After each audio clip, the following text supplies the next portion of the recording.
let's talk about gossip. It's an interesting topic. Why do we gossip? Where does it come from?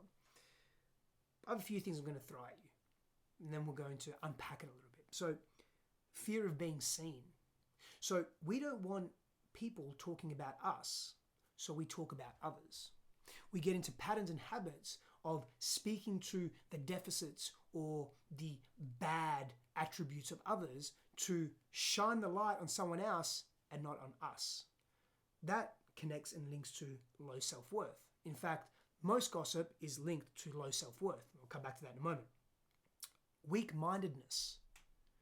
We gossip because we are sometimes lazy in our minds, lazy in our being, to cultivate an aptitude of critical reflection, to pause, to be compassionate. Now, I say weak-mindedness and you may think, well, that's a little harsh, and it can be that, and the weak-mindedness can actually come from unresolved trauma.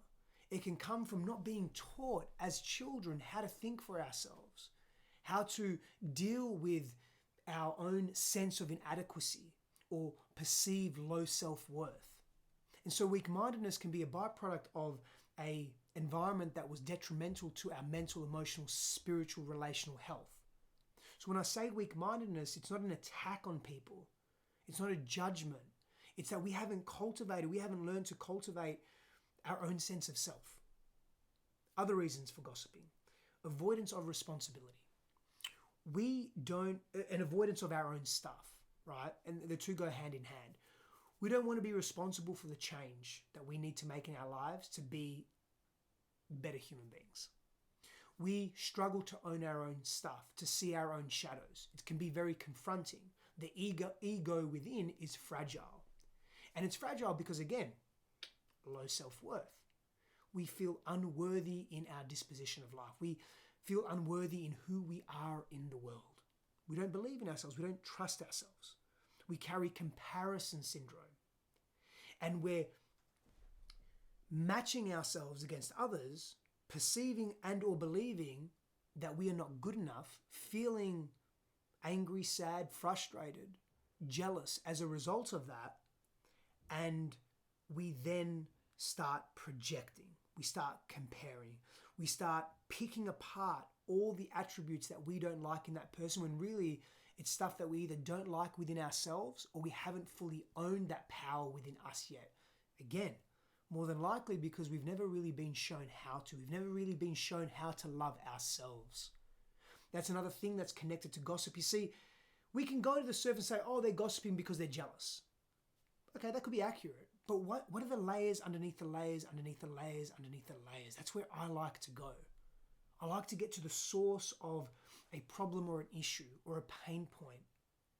And can we apply love and compassion to those areas? I know I struggle sometimes to do that for myself. And when I'm overwhelmed and or frustrated, I struggle to do that with others. Like, I have a tremendous capacity to be compassionate and loving and empathetic and understanding and all those beautiful things. And sometimes when I'm at boiling point, I struggle. Now, I don't necessarily slipstream into gossip, but what I do is I slipstream into comparison, or I slipstream into judgment.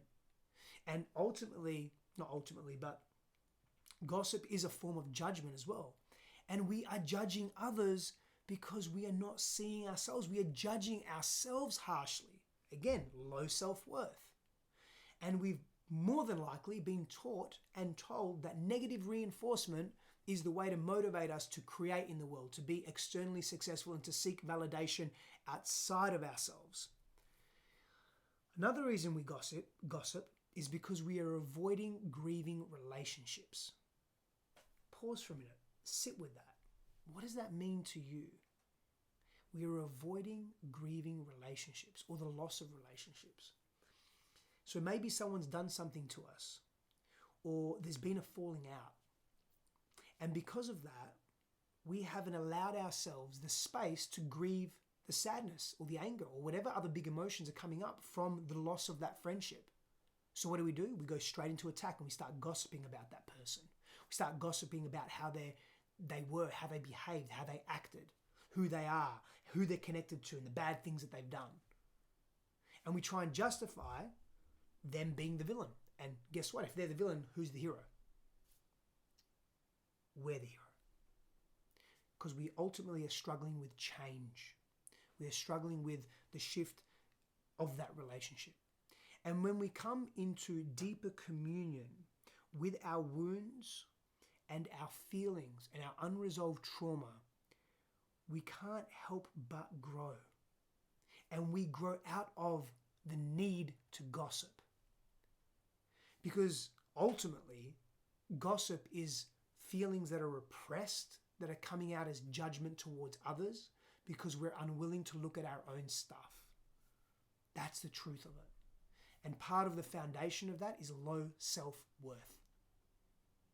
And so gossiping in relationships, not healthy. It's not healthy for you, for your growth. It's not healthy for the quality of your relationships. And you lose yourself. And you develop a habit that actually pushes people away.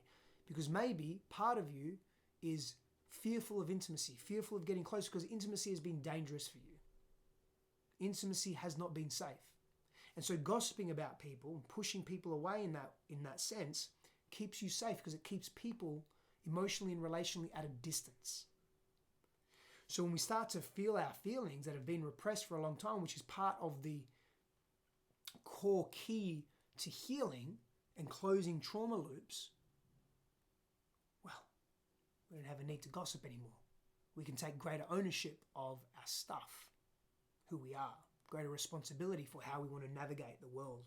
We can be more clear and direct, but with compassion and love. We're not afraid of confrontation because we believe in who we are, and our intention isn't to hurt someone else, but rather to come to resolution because we carry greater self-worth within ourselves.